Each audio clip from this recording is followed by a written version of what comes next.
Accurate. I said it wasn't. So you're saying that none of this happened? No, I'm saying it was inaccurate. Okay. How many times did President Nymps appear in the Epstein files? More than 100? More than 1,000?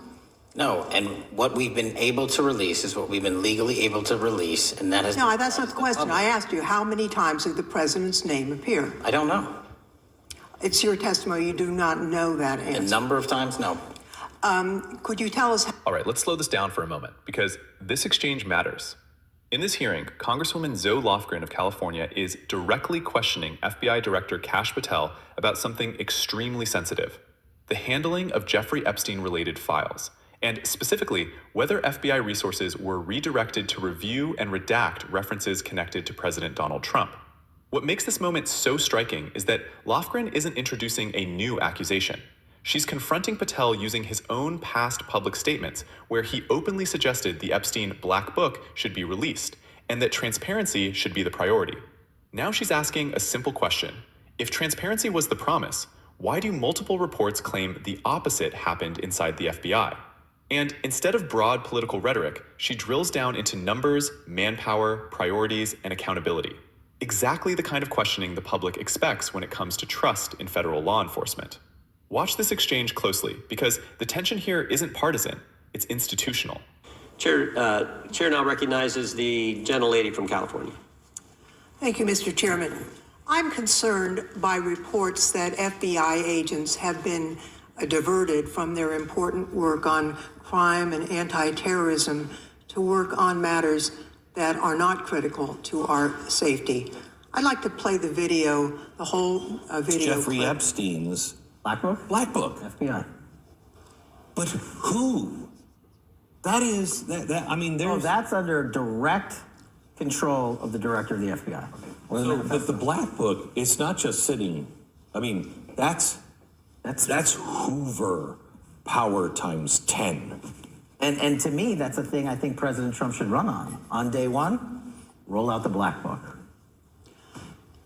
In contrast to that attitude of let it all out, we're getting reports of actions that run contrary to getting everything out, and that also involve diversions of FBI resources. For example, an FBI whistleblower reported that you were pressured by the Attorney General to place 1,000 personnel on 24-hour shifts to mine roughly 100,000 Epstein-related records to redact President Trump's name from the files. Bloomberg reported this, that you directed FBI special agents from the New York and Washington field offices to join the Bureau's FOIA employees in Winchester and another building a few miles away, and that while reviewing the Epstein files, its review of the files and materials was sent to a team of Justice Department security cases or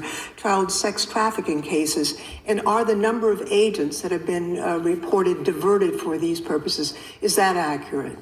No. No what? You asked if it was accurate. I said it wasn't. So you're saying that none of this happened? No, I'm saying it was inaccurate. Okay.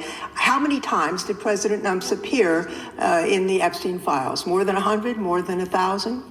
No, and what we've been able to release is what we've been legally able to release, and that has... No, that's not the question. I asked you, how many times did the president's name appear? I don't know. It's your testimony. You do not know that answer. A number of times? No. Could you tell us how many agents were diverted for this task and what they were working on? Well, when you say diverted, you make it seem as if agents were pulled off what they do all the time. Agents at the FBI masterfully do double duty and triple duty. And because of the public's interest in this case, we flexed resources to make sure that we could answer the public's signal demand. So do you want us to look through the material and provide it to you, or you do not want us to do that? So it's your testimony that no one was diverted from a criminal matter, that this was a top priority to go through this material to look for Mr. Trump's name. Is that your testimony? That's the highest priority for the FBI?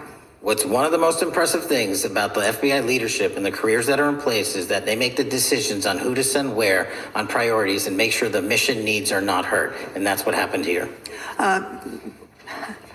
It's shocking to me that the FBI would think that erasing Mr. Trump's name from the Epstein files is a high priority when we have crime, we have national security threats, we have terrorism threats, we have murders such as that occurred, unfortunately, with Mr. Kirk. It's shocking to hear that that's your highest priority. And with that, Mr. Chairman, I That's yield literally back. not what I said. Gentlelady yields back. Gentleman from Wisconsin is recognized. What makes this exchange stand out isn't just the Epstein name, it's what it reveals about how power behaves when it feels exposed. Zoe Lofgren isn't asking conspiracy theory questions here. She's doing something much more dangerous to institutions. She's comparing past promises with current actions. And historically, that's where credibility either survives or collapses. For decades, Americans have been told that there are two justice systems, one for regular people and one for the powerful. The Epstein case sits right at the center of that distrust, not because of rumors, but because of documented failures. Sweetheart plea deals, sealed records, unexplained deaths, and years of silence from agencies that were supposed to protect victims. So when Kash Patel previously said the Epstein Black Book should be released, that transparency should be the rule, that resonated with the public. It sounded like a break from the old culture of secrecy. That's why Lofgren's questions matter so much. She's essentially asking, flexing resources, public interest. This is classic institutional defense behavior, and we've seen it before. Historically, when agencies say resources were flexed, it usually means priorities were shifted, quietly. That's what happened after 9/11, when intelligence failures were buried under classification. It's what happened during COINTELPRO, when the FBI insisted it was protecting national security while secretly monitoring political figures. And it's what happened during the financial crisis, when enormous investigative resources somehow failed to produce accountability at the top. Lofgren's real accusation isn't about Trump personally. It's about priority distortion.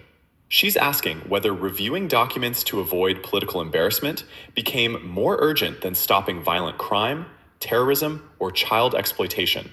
And that's a devastating question, because law enforcement legitimacy rests on one principle: mission first, politics last.